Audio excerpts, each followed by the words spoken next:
ហើយបងប្អូនប្រុសនៅខាងខេត្តព្រះវិហារមួយចាស់នេះគាត់កំងប្រភេទអន្ទង់កែបចាប់អន្ទង់ចាប់កង្កែបនិងត្រីអញ្ចឹងសម្រាប់300នេះកង្កែបអន្ទង់បាទ250នេះត្រីណាអញ្ចឹងយើងតេស្តអាកង្កែបឲ្យមើលតេស្តកង្កែបឲ្យមើលតើភ្លើងវាយ៉ាងម៉េចបងប្អូនអូខេអ្នកឯងរៀងបាក់ទេបងប្អូនដែរបងប្អូនសលេងវាស្អាតណាស់បងចាំមកភ្លើងណា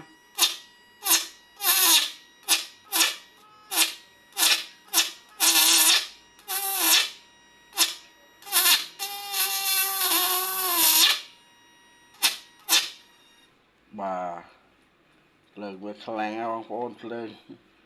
ពួកដុំកំងបងប្អូនណាដុំនេះដុំបងកំងចឹងខ្លាំង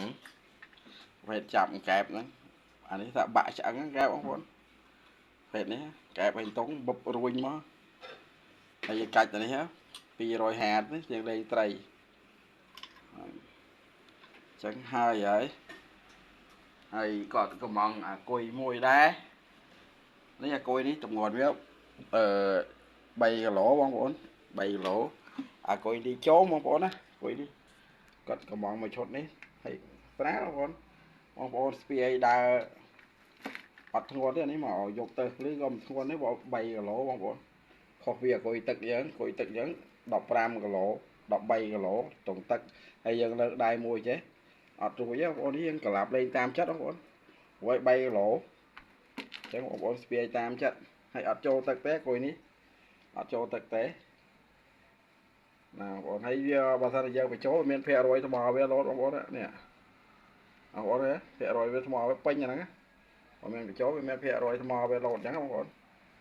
ចូលពេញវាឃើញពេញហ្មងហ្នឹងតែចង់បញ្ជាក់ថាគុយនេះបងប្អូនយកទៅសាកមកពេញហ្នឹងសាកវាពេញហើយដោយសារនេះគេទឹមតឡើងហើយអញ្ចឹងទឹមតឡើងហើយថ្មវាមានភ្លើងនៅក្នុងហ្នឹងតែវាអត់គ្រប់ទេបាទដល់តែយើងបញ្ចូលវាសាកវាពេញមិនយកទៅប្រើចឹងគាត់យកមួយឈុតនេះទៅបងប្អូនណាត្រូវការគុយនេះខាងយើងខ្ញុំមិនមានណាបងប្អូនណានឹងខាងយើងខ្ញុំមានពពួកលីជោមនេះបងប្អូនណាគុយថ្មគេរៀបថ្មក្នុងបងប្អូនណាថ្មវានៅខាងក្នុងពីវៀតណាមបងប្អូនពីវៀតណាមមកហ្នឹងគុយនេះមិនមែននៅខ្មែរយ៉ាងទេនៅពីវៀតណាមមកដុំនេះក៏ដូចគ្នាដែរកំងពីវៀតណាមដែរគ្រាន់តែអត់នេះខ្ញុំតម្លើងកំងគេគ្រឿងគេយកមកតម្លើងខ្លួនឯងអញ្ចឹងបងប្អូនហ្នឹងយើងតម្លើងចឹងបងប្អូនត្រូវការហើយអញ្ចឹងនេះបងប្អូនប្រុសខាងព្រះវិហារហើយបងប្អូនណាហើយស្អែកនឹងដាក់បានផ្ញើឲ្យស្អែក